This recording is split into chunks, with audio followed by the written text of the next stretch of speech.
আজকে গা না ধুলে খেতে পেতাম না, আর সালা গা ধুতে এসে আমার সঙ্গে এরকমটা হবে কখনো ভাবতে পারিনি। শান্তি শান্তি। হ্যাঁ, তো সকাল সকাল আজকে ফ্ল্যাটের সামনে দাঁড়িয়েছিলাম, তখনই মনে পড়লো সালা আজকে তো আমার মিটিং আছে, তাই দৌড়তে দৌড়তে চলে আসে আমার কেটিএম ডাউকটার কাছে। এসে দেখি সালা কেটিএম ডাউকে একবারে তেল নেই। তারপরে লক্ষ্য করে দেখি আমার কেটিএম টাকে আমার ভাই বুলেট বানিয়ে দিয়েছে।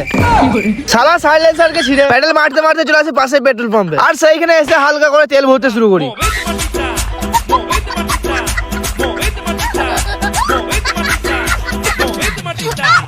তেল ভরার পর দেখি সালা অনেক লেট হয়ে গেছে, সালা আর মিটিং এ যাওয়া হবে না, তাই একটা ক্যামেরাম্যানকে তুলে গান করতে করতে চলে আসে সমুদ্রের পাড়ে। আর সেখানে এসে একটা ভালো জায়গা খুঁজে বসে পড়ি ভিডিও আপলোড করতে। আমি বেশ ভালো করে বসে বসে ভিডিও আপলোড করছিলাম, তখনই হালকা করে আমার মাথার কল করে আমি বাড়ি যাই, না হলে সালা আজকে গা না দিলে আবার খেতে দেবে না। একটু দাঁড়াও, তোরা প্যান্টটা পড়ে যাচ্ছে। হ্যাঁ, এটা শুনে বাড়ি এসে চলে আসি গা ধুতে। সালা এত ঠান্ডাতে কোনো রকম গা ধুইনি। বাবা রে কি ঠান্ডা রে। হ্যাঁ, এবার ঠিক আছে।